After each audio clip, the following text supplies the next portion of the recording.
The aim is to digest food waste, because early on food waste was being used as feedstock for animals, which is not allowed anymore in the EU since a couple of years.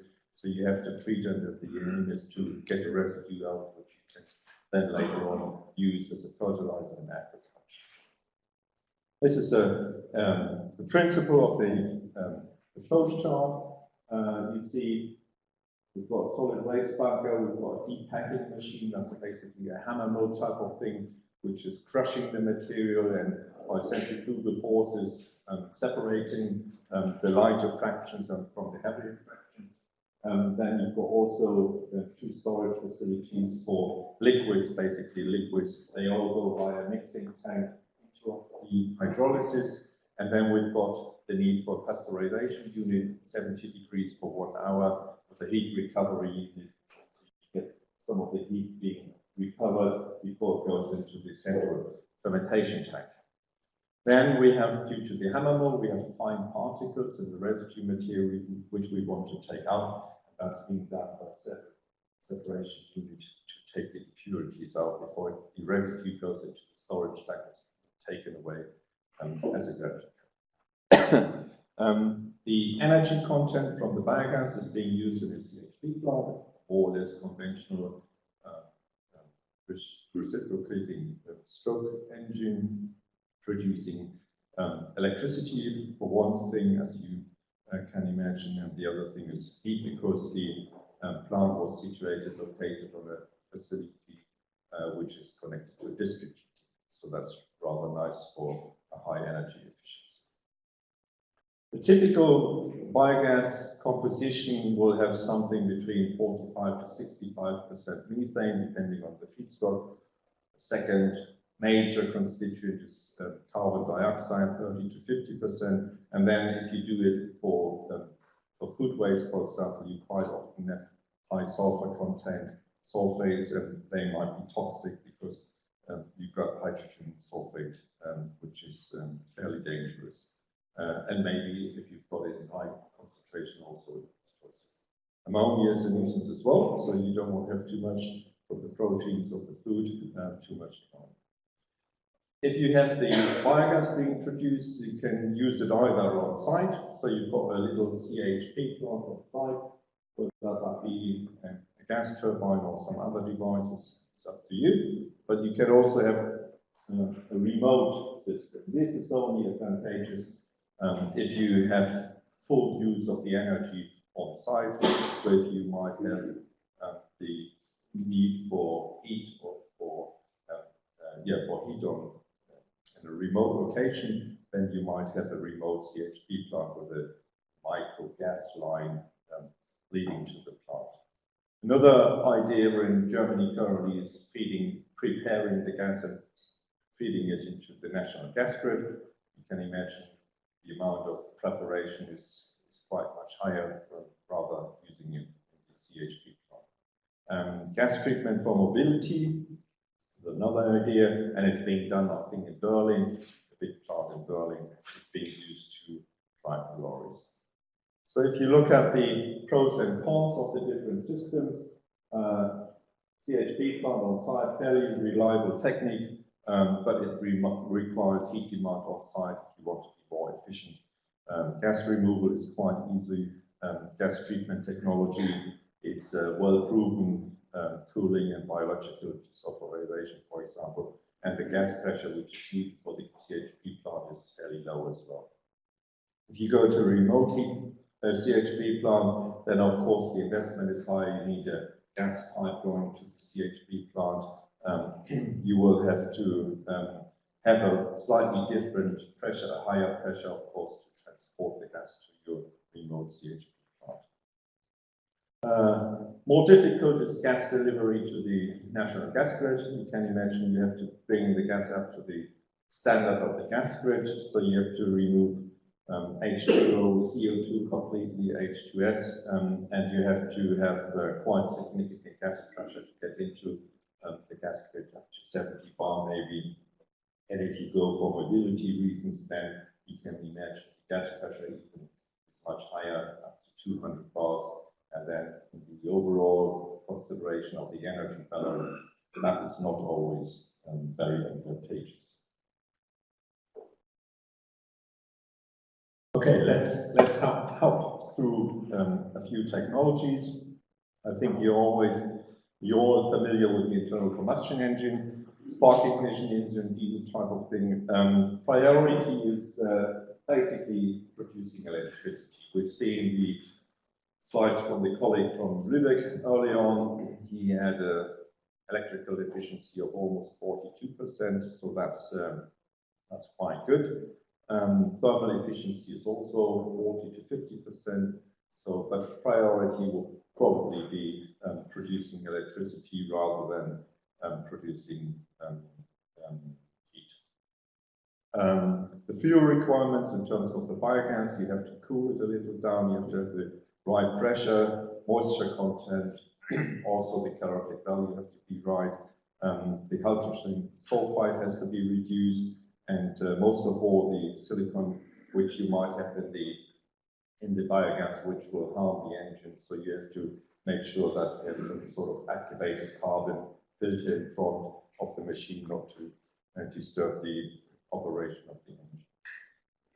Investment costs, as you go, you can imagine, as you go to larger plants, the specific investment costs will go down.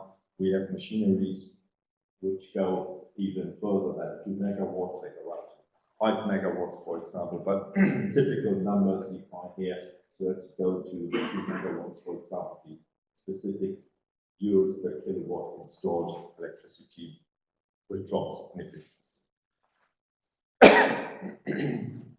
Advantages, electrical efficiency, of course, small energy losses, not very sensitive towards temperature or gas composition. That can be coped with quite well with the control systems of the machine. Pretty good lifespans, up to 100,000 operating hours. Then you have to renew the machineries usually.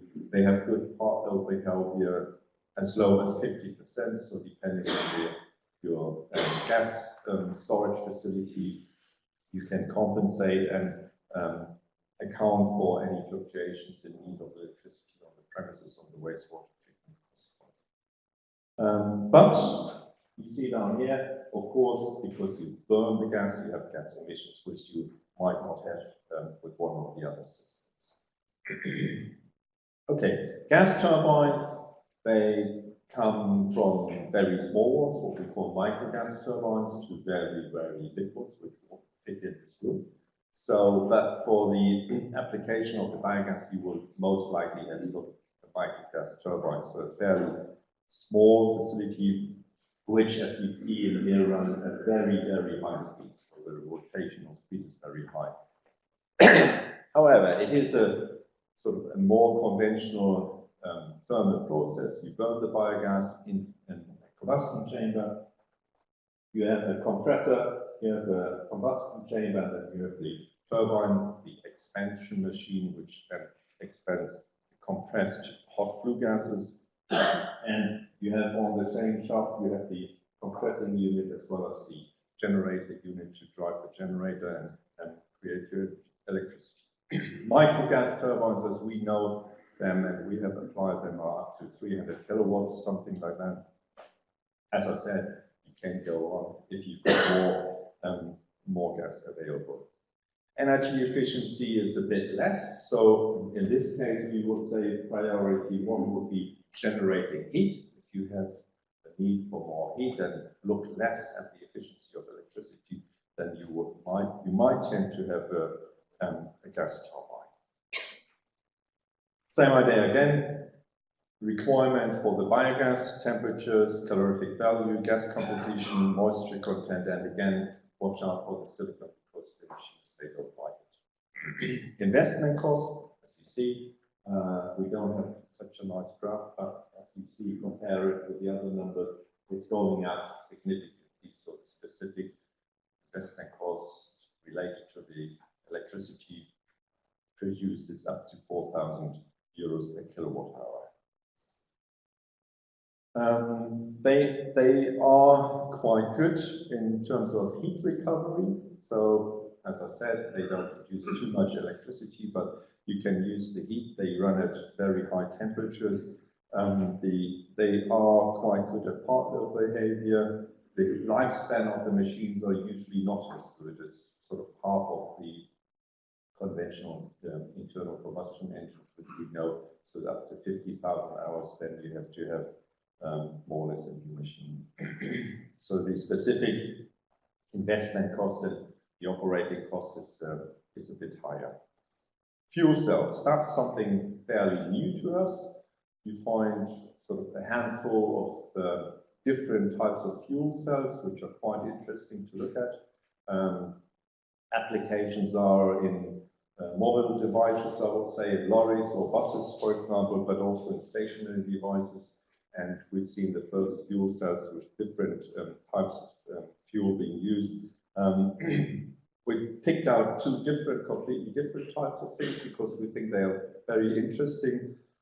One is the type of very hot fuel cells. You see the operating temperature is about 650 to 700 degrees, which gives you the idea, hey, we could do something with the very good energy heat level, which we find here. The other one is a more conventional one, which needs cooling on a low level temperature, 80, 60, 80 degrees, something like that. So the molten carbon fuel cells, MCFC, that's a high temperature fuel cells. They do have references, although they are not very frequent.